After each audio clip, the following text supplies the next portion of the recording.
What's up everyone, Lance Hedrick here, and today we're gonna dial in espresso. So when I'm looking at these beans... Now I've done a video like this in the past, but with pour-overs, where I took 6 different coffees and I showed you how I approach dialing in each one. Got a lot of good feedback, people wanted another, so we're gonna do it today with espresso. Now I've got 5 different coffees that we're going to go over and dial in today, so there will be time cues below if you're wanting to skip to a certain style of coffee, but let's get right into it. First, we have this coffee from Koppi. It is a washed pink Bourbon from El Placer in Colombia. Now this is a Nordic style roast, so it's on the lighter end of things, though it's not ultralight. It's more on like that light, borderline medium to light kind of coffee. So this is gonna be a nice representation of what a lot of you are drinking at home. This was roasted just a couple of weeks ago, so it's pretty fresh and will be a nice initial example. Next, we have a coffee from Aviary. It's a washed Gesha from Maria Nieves, so this will be a nice example for the ultralight fans in the crowd. Next, we have this coffee from Onyx Coffee Lab in the EU. It's a Nestor Lasso Ombligon. It exemplify what to do when you're approaching a really heavily processed coffee, whether that's a co-ferment or a heavy anaerobic natural or something along those lines. So that will be representative of that. We also have this washed Kenya coffee from the GodShot. They're on the lighter end of the spectrum with that Nordic style of roast similar to Koppi, but this one is about 5 months off roast. So this will be representative of brewing older coffee or more aged coffees because there is a slightly different approach when you have an older, more off-gassed coffee. And then finally, we've got the darling of the channel. This is Saka's Crema bar. Now this is a blend of Arabica and Robusta, and it is on the darker end of things. This is a roastery based out of Napoli in Italy, so it's more of an Italian style of espresso. That being said, it's not super dark, there's not oil on the beans, but this will kind of give you an idea of how to approach a darker roasted coffee. So for those of you expecting kind of thick, voluptuous drops of espresso with heavy crema, I definitely recommend going to this one because none of these will kind of show you that. These are more modern styles of coffee. This one will be more of a traditional approach to espresso. Now I'm using a DF64 grinder, so hopefully this is something that can be relatable to a lot of you, but of course if you have a niche or something along those lines that might be conical, you're gonna have the same approach, just a different window of dialing in. Flat burrs are notoriously a bit more difficult to dial in, so I figured we'd use this so that you can get a good idea of how to approach these coffees. On the espresso machine side of things, I have a Profitec Go. It's a single boiler machine. It is PID controlled, but I have it set at 90 degrees. I will not be changing that setting because many of you don't have PID controlled machines, so we'll just keep it at a constant, pretty typical temperature of 90 Celsius. Now there are times to go above and below. If you're someone that has a machine that has those capabilities, my recommendation would be for these 3 coffees to go to a lower temperature. The darker your roast, the cooler you should go. And it's because more bitterness is going to come off at higher temperatures. They're more soluble. They tend to produce a lot more fines when you're grinding them because they're a lot more brittle. So overall, darker roasted coffees, I recommend sub 90 degree temperatures. Now when you have a heavily processed coffee such as this, it tends to get gross kind of quickly. And one of the easy ways to stave that off is to lower the temperature quite a bit. They're very soluble, especially the flavors that you're wanting to get. Largely what you're looking for with heavily processed coffees are those processed notes. So when you push the extraction too high, you're going to get a much more imbalanced cup that's not as tasty. I would highly recommend a lower temperature for those, but we'll make do with 90 degrees without issue. And then finally, when you have an old coffee, something that's off roast quite a bit, and you notice that it's going a lot faster in the extraction because the carbon dioxide has been gone, well, I recommend lower temperatures for that as well. Whenever you have a really old coffee, it seems to go faster into the extraction than if it were a fresher roast. And the reason for that, again, is that carbon dioxide loss. When you lose carbon dioxide, which is one of the main things that gives us resistance in our puck beyond grind size, you're gonna have a faster shot and it's gonna be able to get inside of the grounds and diffuse more efficiently and more quickly. So I recommend a lower temperature for older coffees. But again, 90 degrees is what we're doing today. Now, for those of you that stress out about maximizing temperature for your light roasts, I actually don't necessarily agree with that. I don't like coming at it from a really hot temperature. You get more bitterness more easily with hotter temperatures than you do if you were to find a different way to extract more, like more yield. So I don't necessarily recommend you ever really need to go higher than about 93 or 94, but if you want to with something that's ultralight, that is definitely going to help you with extraction, though I don't think it's necessary. I'm gonna get stellar shots of this using 90 degrees. I'll also be using a 58mm basket because it's a 58mm machine, and the depth of the basket, it's rated to 18 grams. We don't really need to pay too much attention to the grammage. It's more based off volume. You could fit 18 grams of a dark roast versus a light roast, and there's going to be two different volumes in there. What we really need to do is essentially fill up the basket as much as possible without having a screw indent or a screen indent on the dry puck. So if you put your puck in and you pull it out without water touching it, and you have indentions from the screen or the screw, you have too much coffee in there. You want to go just below that. Now, if you notice there is an indentation after your extraction, that's absolutely okay. The puck does not expand during extraction. I promise you this. What happens is, at the end of the shot, when you stop the machine and the solenoid valve opens, it causes the puck to jump. It causes the puck to expand then. So pressure is being pushed onto that puck, and then at the end, when you release the pressure, the puck will go up. I pulled this grinder out of the basement. It's been a couple of months since I've used it, and last time I used it, it was for filter. So the first thing I like to do is find where burr chirp is, unless you know where that is based off of your grinder. So I start it, I go slowly. Oh, there's burr chirp. So what I like to do with this grinder is I'll go a few numbers off of burr chirp, and then I'm gonna grind a couple of beans just to see where we're at.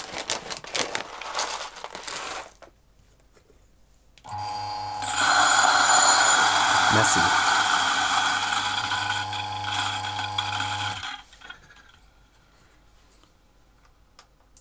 Now what I like to do is I'll put those grounds in my hand and I kind of pinch it. Now the ideal is that there will be kind of peaks that form where your fingers are, unless they're wet, then of course it's going to clump up a ton, but you want to pinch it. Now if you see your fingerprints in the pinch, you're too fine. You're too dusty on the grind size. So what I like to do is pinch. If I have fingerprints, I'll go a little coarser. Now you want it to have this kind of sound. Now, I know that's a weird thing to show, but it's because you want to have that kind of grainy, like sandy type of sound to it. If you don't, you're too powdery, you're too fine. It's much easier to get to a good shot when you start coarser. You have more even flow through the puck. Even if it looks ugly, even if it looks like it's channeling a ton, it is a more even flow than the finer you go. The finer you go, you may be able to cover up some of the heterogeneity of the water going through the puck, but I promise, starting a little coarser and going finer, you'll find Tasty Town much more quickly. So let's go ahead, prep our shot of espresso with this current grind size. We'll see what it pulls at and we'll make adjustments from there. I'm gonna use 19 grams because I know that with this basket, that's gonna be right at the max amount.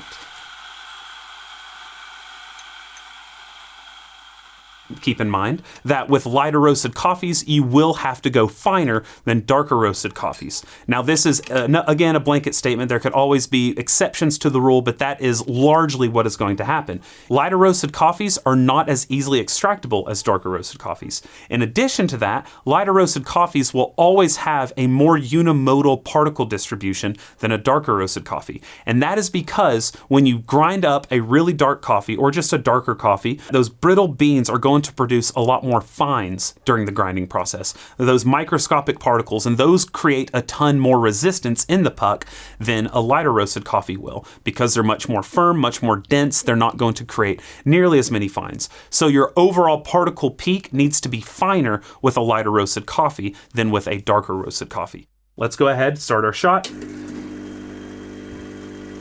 Now I'm aiming for a 1 to 2.5 ratio here. With lighter roasted coffees, I tend to like a little bit bigger ratios in order to ensure I have proper amount of extraction. So as you see, we're only really hitting about 2 bar of pressure, and we got right at 1 to 2.5. Just because it's a really coarse grind, just because we're not really building pressure, doesn't mean the espresso is going to be bad. In fact, it could be exactly what that coffee needs. If you're someone that enjoys traditional coffee, thick crema, this is not going to be the style of espresso extraction for you. This is low crema, fast flow, not as thick of a body, though the mouthfeel should be very pleasant because mouthfeel's not just crema, okay? Let's take a sip. It's very acidic. This has a really nice sweetness to it, and there's like a graham cracker sweetness to it that's very nice. But it is a smidgen on the like sour side. So what I would do here is I can either go a little finer, allow it to be exposed to a bit more pressure, allow a bit more of that extraction, or I could extend the ratio. What I'm going to do is go a bit finer though, mostly because I know a lot of you prefer higher pressure shots, or you're still in this mindset of 2-bar isn't espresso, which is absolutely fine. I think personally, I would probably just push the ratio here and keep the grind size because I find that it's actually quite nice. It just needs a little bit more of the later extraction, and not necessarily for the extraction itself, but for a little bit more dilute coffee to come into the cup and to balance out that really intense acidity. As you continue to extract past about 18%, a lot of those acidic compounds, the ones that we are noticing as acidity, I should say, they begin to wane and different types of acids come out that will contribute more to bitterness and things like that. So it's going to continue to help us with balance as we push that ratio. So maybe closer to a 1-to-3 or even 1-to-3.5 would be better. But what I'll do is go a bit finer. This will also make a fix, though it may introduce some bitterness from going finer that I don't necessarily prefer.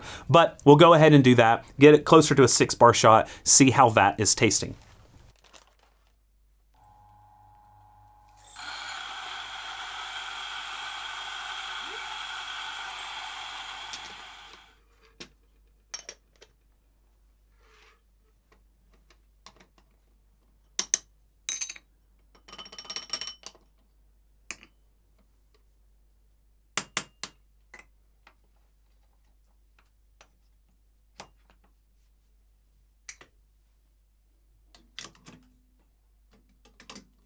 Okay, so we've gone finer on the grind size. We're still gonna shoot for the 1-to-2.5 ratio. We'll see what time it comes out in and all that good stuff. So let's go ahead, start the shot.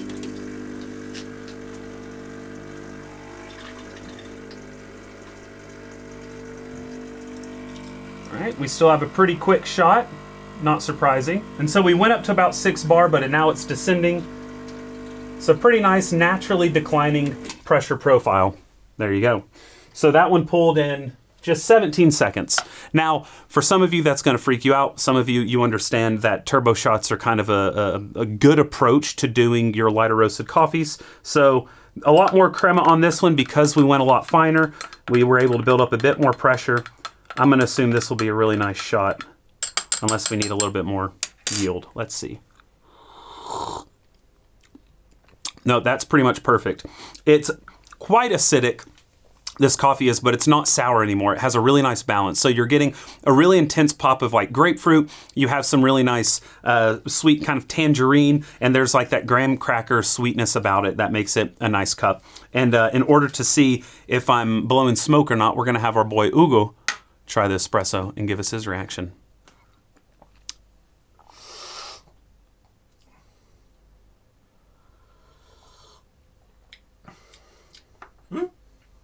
Nice. Yeah. Yes. There you go.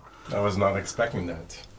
And you hear that? We got the Hugo stamp of approval. With this coffee being a light kind of Nordic style coffee, I do recommend definitely faster shot times. I never really go over 20-22 seconds when I have a Nordic style coffee because I find they get a lot more bitter, they have a more unpredictable extraction, and when you go that fine, again, you're gonna introduce more bitterness into that final cup. I like to go as coarse as possible and try to find where the balance sits with coarser grinds as opposed to finer. So that's where we're sitting at with this Koppi, about a 17-second shot, a 1-to-2.5 recipe. So it was like 19, a little over 19 grams in, about 48 out, and we're good to go.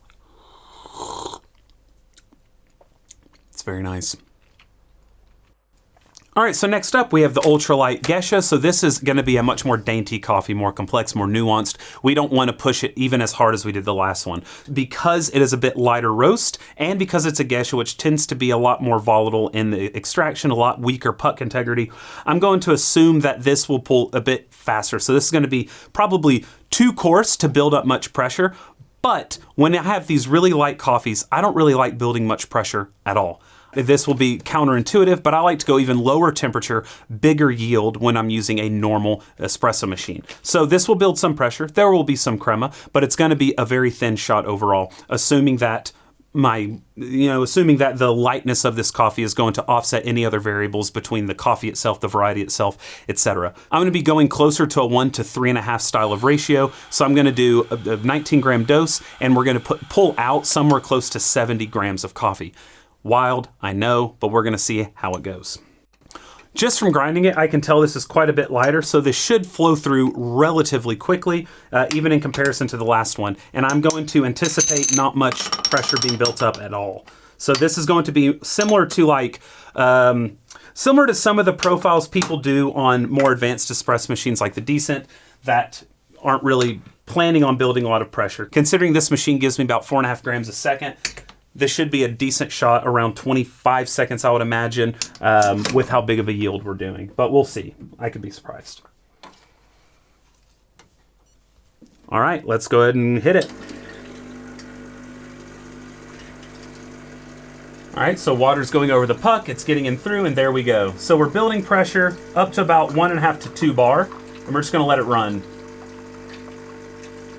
Now, I know this is anathema to a lot of you watching. You are saying, that is not espresso. What are you doing?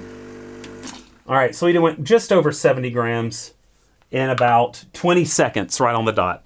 Just like with everything else when it comes to manual brew, there are certain coffees that do better with certain styles of brewing. When using an espresso machine, I don't necessarily think that traditional recipe ranges and expectations taste very good with ultralight coffees, especially when you're trying to retain florality, certain types of aromas, and things like that. So I err on the side of lower contact time and a faster flow rate with coarser grounds to give me the best a coffee can really give. So I'm going to stir this up. When you have a bigger yield, the coffee will be hotter, and it's because the puck can only retain so much heat. So as it continues to extract, it's going to get hotter and hotter and hotter into your cup. With a yield this big, this is going to be pretty hot. But anyway, let's take a sip of something that's like espresso adjacent. And honestly, I think we probably nailed that first try. I'm salivating. I'm sorry if I spit a little bit. That is very good. Our taste tester, Hugo. You like? Yes. He's smiling. He has a big grin on his face. Woo! Floral, sweet, tea-like. It's got a very silky mouthfeel. It's not very heavy because we don't have a ton of like emulsification going on. We don't have a lot of crema. It's just a really balanced, tasty drink. Nespresso, you have, you're doing like a 1 to 8 ratio whenever you're using an espresso capsule. So it's not really espresso, it's not filter coffee, it's somewhere in between. This would be kind of like a specialty, an elevated form, I guess, of that, because we're using freshly ground coffee, really nice coffee, and we're aiming for a different type of beverage than just your typical stout espresso. That's very good. And as it cools, the acidity pops even more. That's like drinking hot juice. That's very good. Next, we're going to do this Ombligon. Now, this is a heavily processed coffee, and it's a very unique variety called Ombligon. So with this, I'm going to want to have, again, a similar approach where I'm not really pushing the fineness as much as possible. You want to go cooler, you want to go coarser. I know I'm breaking a lot of stereotypes, I'm breaking a lot of rules, but that's because you have to with these types of coffees in order to have a balanced cup. A lot of you have ordered heavy processed coffees and all you get is salt, sour, and it's not very good. And it's because you're going so freaking fine that the extraction, if you're wanting to maintain 9 bar, is going to be very difficult to have evenness, right? So the finer you go, the more difficult it is for water to travel through, the more prone you are to channels and to heterogeneity in that water column going through the puck. That's going to cause very imbalanced shots. So again, I cannot stress it enough. Cooler water will help you retain a lot of that flavor you're wanting, and being gentle with this extraction is going to help you not get to that really intense, bitter, acrid area. So we're gonna go ahead, see where this is at on the same grind size yet again. This is a little darker though, so I expect the pressure to build up. But anyway, let's go. We'll go a little less than 19. I will do 18.8 because I expect this to be a bit more voluminous in its expression in the basket. Wow. Grinding that, it smells like grape candy. That is such an intense smell. Let's go ahead and get this shot ready. Now, due to this being a bit darker roast, a bit more, or a bit less dense of a coffee, I expect there to have been more fines produced in it. I expect the pressure to go up a bit more. It is a well-rested coffee, so there's not a ton of carbon dioxide in there, but it has been fully sealed, so we'll see where we're at right now.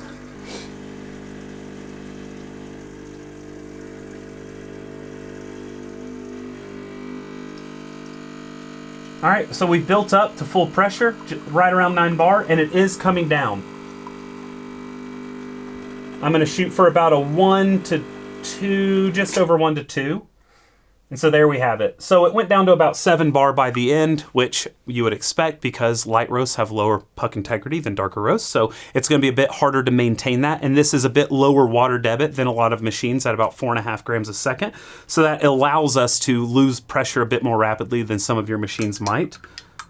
If you have a machine that has an 8 gram a second or 7 gram a second, it might retain, or it might maintain pressure a bit longer.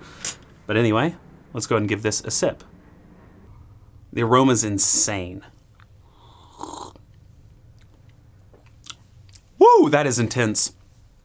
It definitely could use more extraction. Now, I don't think that it would benefit going finer. I think really the only thing here we could do is actually either go coarser and probably retain the same yield, which I know sounds counterintuitive, but I don't necessarily think that this is sour because it's under extracted. In fact, I would bet that the overall extraction is probably around a 20%. I think the issue here and the reason it's sour isn't due to under extraction.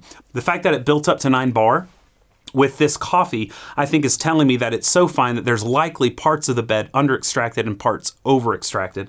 So either we could go coarser, maintain the same yield and see if it tastes better. And in that case, we probably won't hit 9 bar at all, or we could just extend the yield. My fear always with extending the yield on something like a heavy processed coffee is that you'll extract too much. The number one way to increase extraction in any brew is to increase the amount of solvent that you're putting over the coffee. So that will greatly increase the extraction. I think we could overall lower the extraction or maybe not lower it at all if we have a more even extraction by going a bit coarser.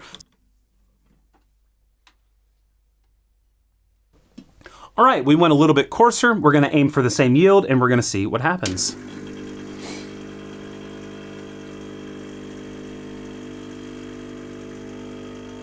There we are. Let's see where the pressure gets to. Only about 3 bar. I did not go too much coarser either. And we're gonna stop it at about 47. There we go, perfect. Now this should be, at a 16-second shot, what this should allow me to have is a lot more retaining of volatile aromatics that greatly, actually that mainly contribute to taste. So it's a much sweeter smelling kind of candied grape that's going on the nose. And some watermelon coming out. And that's perfect. Wow, that is an intense flavor bomb.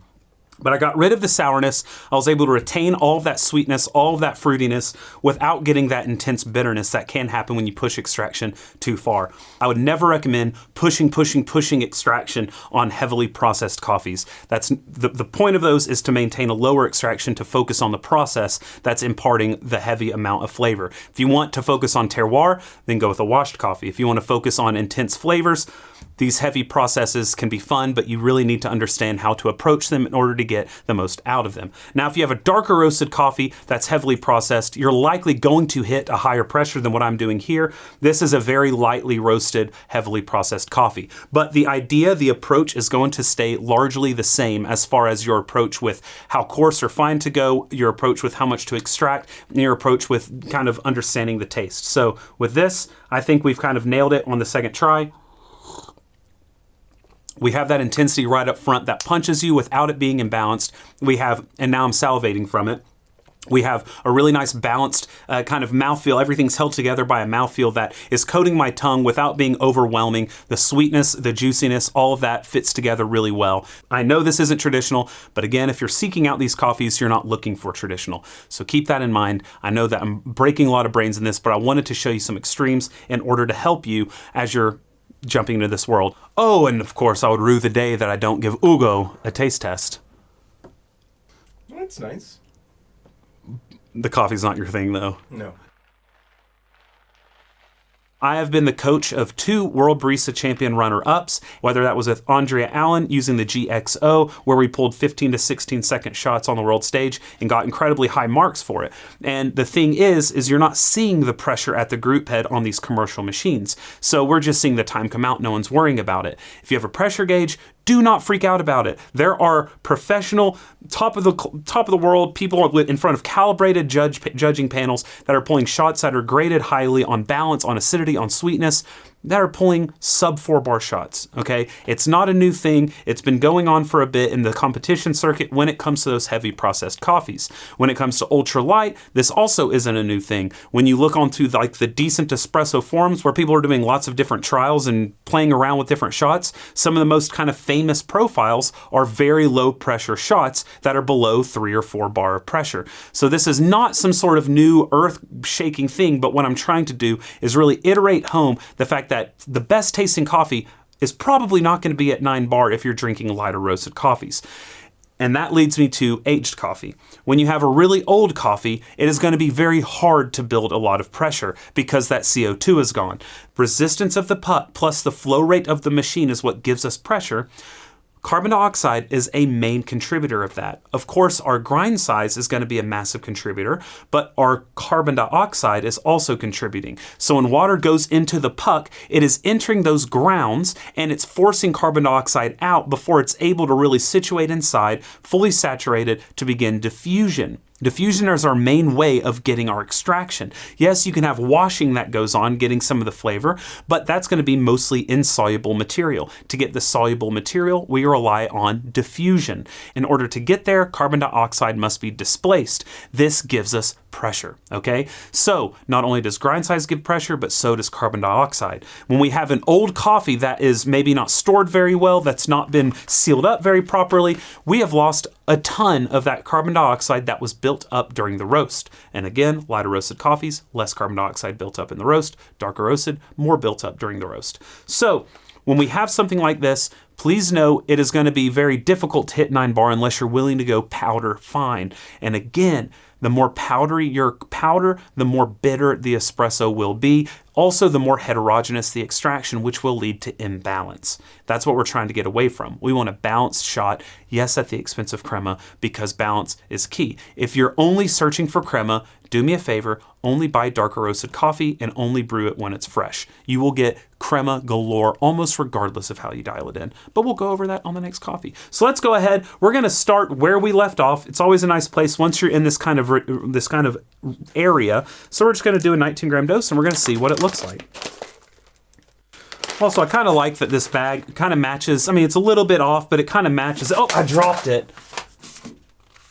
Because today's video is brought to you by Standart Magazine. I know I threw you for a little thingy there, but what is Standart Magazine, you ask, and why are they bringing you today's video? Well, Standart is an awesome coffee journal publication that I've actually contributed to many times. They gather insight from professionals all around the world, actually in different areas. Who is this absolute hunk in a bathrobe? It is Burman, me. Made so well, they feel good in your hand, the outline, the design is beautiful, and it's nice to put part of your daily routine. Sit with your cup of joe in the morning, let's not be on our phone all the time. Maybe you can have me playing in the background, but it's better to not have all of that stuff seeking your attention. But anyway, if you would like to try out Standart, they come out 4 times a year. But what you can do, with my code down below, because you know we got a little present for you, you can get your first one for free as long as you pay the $9 US shipping globally. Every edition of the journal that comes out comes with another little freebie sample. So you get coffee, you get some nice reading, you get to educate yourself and enjoy some aesthetic beauties, and you can always read things I write. It's Hedrick. How cute is that? But anyway, that is the sponsor of today's video. Thank you, Standart. Make sure you check that link down below or what's on the screen right now. Get that free publication and that free coffee. You're good to go. Now let's get back to the video. I found it. Okay. That was a weird excursion, but let's continue on. We've weighed out our dose. Let's grind it. Let's pull it.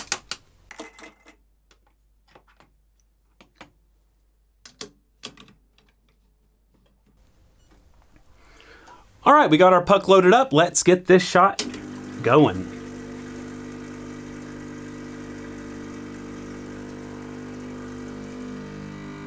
All right, so we are actually, whoops, there's a little leak there. Didn't tighten that in enough. All good. We can still get a rough idea of where this is gonna pull.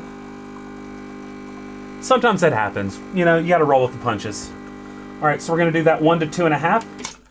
All right, so that stayed actually at pretty high pressure the whole time, around 7 bar, even with that little leakage because I didn't lock in the portafilter all the way. I don't want to waste coffee though. I'm still going to try it. That little leakage is not going to lessen the pressure all that much. We fixed it halfway through. So let's go ahead, stir this up, give it a little sippy sip, and hopefully it'll be good enough for us to make a decision. These are real life issues, and so I'm not going to cut this out and repull because you may do this at home, and I would urge you to go ahead and try it. It won't be that far off from if that weren't to happen. Yes, some water drops got in. Yes, it probably, the leak of a seal is probably going to affect it a little bit, but it's not as much as you think when you catch it and you push it back in. All right. Okay, there's some acidity there, but there's also what I like to say fibrous bitterness. And when I say fibrous, it's referring to this taste I get when I think a coffee's been pushed too far. It's mostly on the finish, and it kind of has a woody taste. It kind of has like, I don't know, it's fibrous. And that's always a signal to me that it's gone a bit too far, which I'm not surprised by. I think the fact that it built up that much pressure with such an old coffee is probably telling me something. Hey, you're going really fine in order to get that much pressure. Let's say that you have a machine that has 7 milliliters a second coming out of it. So something with a higher flow rate than this, which is very possible with any espresso machine with a vibratory pump, or if you have a rotary pump, for instance, and it's up to 8 or 9 mils a second. The pressure is going to react differently than what I'm doing here. If you try to emulate this, even if you were to emulate the grind size exactly, everything's identical, your shot will have a different pressure because the input flow rate is higher. So it's a simple equation, and I've brought this up many times, but input flow rate times the resistance is what gives us pressure. So let's say I have X flow rate, I have Y resistance, and I have Z pressure. Everything is just very nice, simple structure, the absolute values of X, Y, and Z. Now, if you have the same Y, you have the same resistance, you have the same coffee, same roast date, same grinder, same grind size, but your X, your input flow is higher, so we have X squared or X plus 1 or 2X, whatever you have, that is going to make the Z higher. Of course, the Z changes throughout. It's not a static Z value, right? Because as you're extracting, your resistance is going to decrease. So at any given moment, that Z is going to go down because the resistance is going down. But let's say right at the beginning, your pressure will be higher immediately because there's more flow coming out, which is pushing more onto that puck of coffee. So you could maintain 9 bar for a longer period of time because more water coming out than my machine here is. So mine will lose pressure faster because the resistance is going down and the flow rate isn't nearly as high. Your higher flow rate, it'll maintain the pressure a bit longer before it cascades down. So please keep that in mind. Some of these shots might be a bit higher pressure because it's able to give more water, or it could hold pressure longer than what I'm getting here. I'm going to go a bit coarser, and I'm going to pull a shot again. We'll likely see a dip in pressure, which is, again, A-okay. Some people clip videos, clip that. 9 bar, overrated. Don't worry about it. If it hits it, cool. If it tastes good. If it doesn't hit it, cool. If it tastes good. We don't care, okay? That's the end of the clip.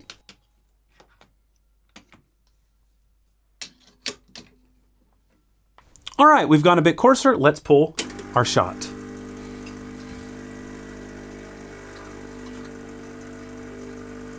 And here we go.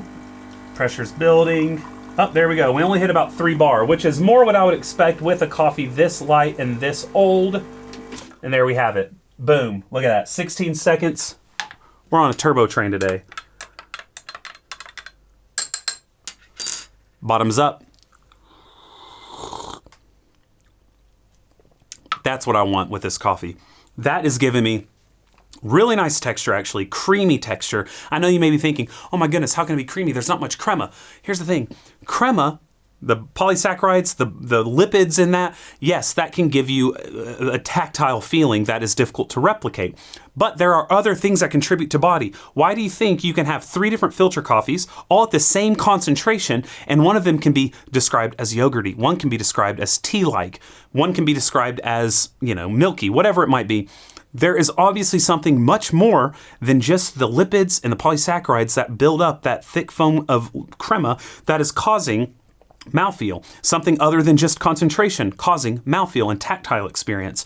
There's lots of new research. I've covered some of it in a recent video. We'll do more in the future, but just know it's not all about Crema to get that mouthfeel. You can get a really creamy mouthfeel even with what seems to be a thin shot. It's not all about the thickness of the coffee. If it were, then a 20 TDS coffee is going to give you the best mouthfeel, which is not true.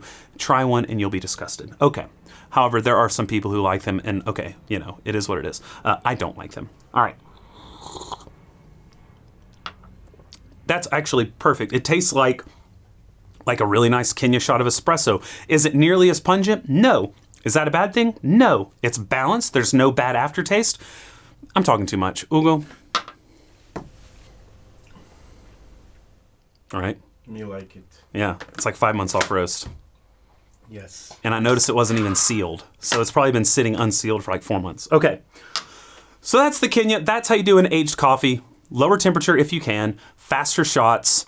Understand that it's gonna want you to go finer. If you're obsessed with your 30-second shot, you'll have to go super fine the older a coffee gets because it's losing carbon dioxide. But if you don't have to do that, you don't have to do that. You can just say, screw you, carbon dioxide. I don't care that you're gone. I'm not changing the grind size. We're gonna let that pressure dip. We're gonna get some juice. Okay, let's move on to the next one. Now, invariably, there will be people coming after me in the comments because those first 4 shots of espresso were thin and they were not traditional and they were not Italian. And I know, I get comments like this on so many videos. So a lot of times I would use darker roasted coffee and B-roll just to be above it. So people are like, oh, that shot didn't look like espresso. You don't know espresso. So, you know, I'm over it. I don't really care. But invariably, there are going to be those of you saying, the Italians are laughing at you Americans because of your shots of espresso doing too much. This isn't the same thing. It's like a Michelin star chef or James Beard chef telling a McDonald's, line chef, you're not making that burger right. They're 2 different categories. They're 2 different things altogether. In the same way, specialty coffee, really lightly roasted coffee, is a very different thing to traditional Italian. I'm not saying one is better than the other. I'm saying they're 2 different things. And to take your criteria from one and put it onto the other is you've lost. So now we're gonna get this, and for those of you that think Italian way is the only way, well, I think you'll be happy with how we approach this. There's a reason the Italians have done it the same way for so long, and it's because, well, it works. The darker your coffee is, the bigger the sweet spot is. And this is why so many people attribute certain grinders to giving you chocolate bombs. It's not necessarily the case. The darker your coffee, the more chocolatey your coffee, the easier it is to extract. The more wide your particle distribution is on a grinder, the easier it is to get into that window where it tastes pretty good. So with this, I'm gonna go a bit coarser because I already know right off the bat that this is going to cause more fines during the grind. It has a lot more carbon dioxide due to the fact that it's roasted so much darker, and it's a relatively fresh roast, about 2 weeks off roast. So because of all those factors, I'm gonna go ahead, go a bit coarser, and we're gonna see where it pulls on the first shot. It's likely gonna maintain 9 bar the whole time, or 9.5, whatever it's kind of sitting at, and we're gonna have a thick boy shot, or that's at least the goal. If we don't get it on the first try, which I'm guessing on the grind size, we just went from a light roast that's old to a dark roast, well, we'll get there. All right, let's see how far off on the grind size we are. Here we go. Bang.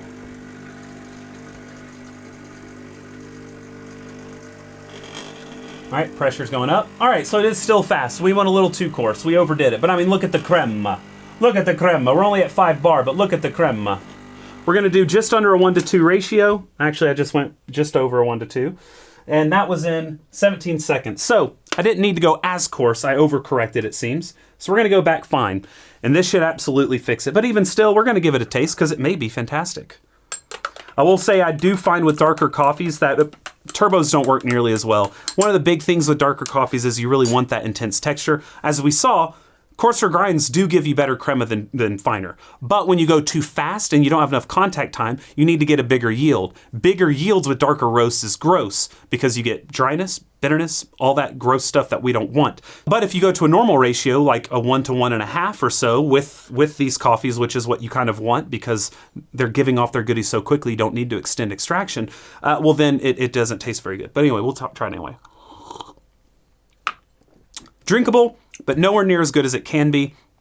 It's kind of, it's hard to describe. When you have an under-extracted dark roasted coffee, it's a hard thing to describe because sometimes it can be salty. I pulled a 1-to-2 though, so if I were to have stopped it at 1 to 1.5, which is what I want to do, this would be pretty salty. But it is It's fine. It's kind of boring. There's not much going on. Normally with this coffee, I get toasted marshmallow, I get burnt vanilla, I get some really nice bitter chocolate, and I'm not really getting any of that right now. It's just kind of weak and a little bitter. So we just went finer. Let's get our shot pulling. Water's filling the puck. We start to see pressure, and there comes the first few drops, and we're up to 9 bar.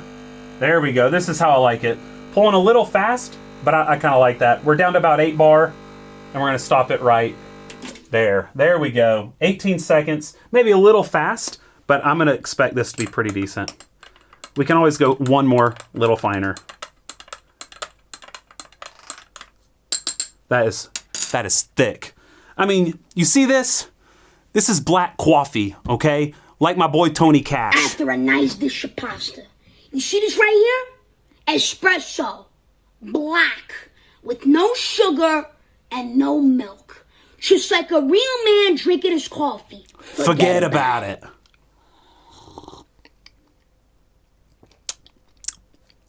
Right after a plate of pasta. It's not bad. Well, I'll do one more, little finer, extend it past 20 seconds. We should be golden.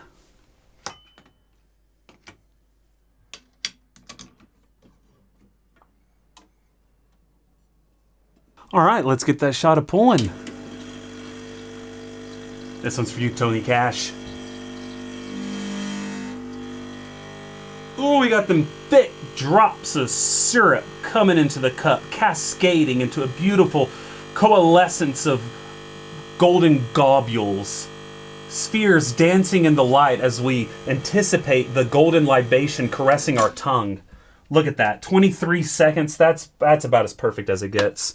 We got tiger striping that reminds me of the Indian forests where we have the large cat, the black and orange tiger, roaming and prowling as a predator does.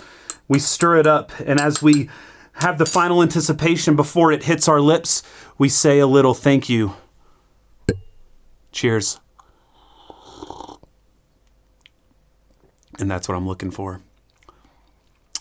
Light, fluffy on the tongue, caressing me, hugging me, giving me chills down my body as I think back on all of the people who gave us the espresso, not only the machines, but the beans as we go back to origin.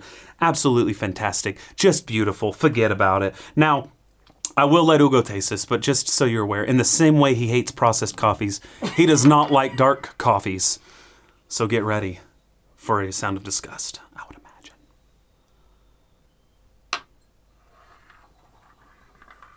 It's not bad. Hey! We won the game. We got approval from my boy Hugo. Okay. Messy. All right, so that is it. Whenever you're brewing coffees, pressure, red herring, don't you worry about it. If you're not hitting 9 bar for the whole shot, it's okay. Forget about it, as Tony Cash would say. If we're using really processed coffees, we don't want to push extraction too hard. Old coffees, we don't want to push extraction too hard. We're using ultra light coffees.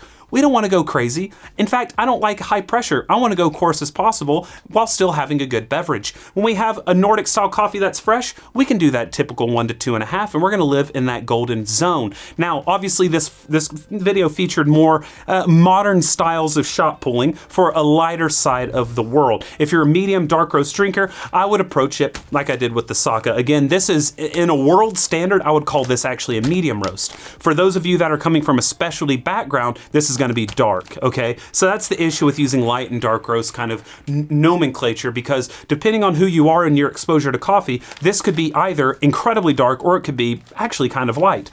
If you're someone that enjoys medium or darker coffees, go with this. If you drink from a specialty, unless they have a dedicated dark roast, I would follow my advice from the Koppi. If anything, you can do a little shorter extraction if it is not as light as something like this, maybe a 1 to 2.2. I would stay away from exactly 1 to 2 or below unless you're drinking a darker coffee. You'll have a bit more sourness in your espresso. But remember, yield is the #1 way to increase your extraction. Going higher in temperature will increase it some, but it's going to be extracting things you don't necessarily want. I always find it's much more bitter when you go higher in the temperature department. Rely on that yield, rely on a coarser grind size, and you're going to be a happy camper. that is enough for me today. Thank you so much for watching. If this was helpful, let me know in the comments below because it does help me inform future videos. If you enjoyed the content, of course, I'll leave a like and subscribe. Check out the Patreon down below. We have a cool Discord that's related to the Patreon. I do some lives there very frequently, actually, and we can get on there and chat and have a good time, brew coffees. So thank you so much for watching. I hope that you brew something tasty today, and cheers.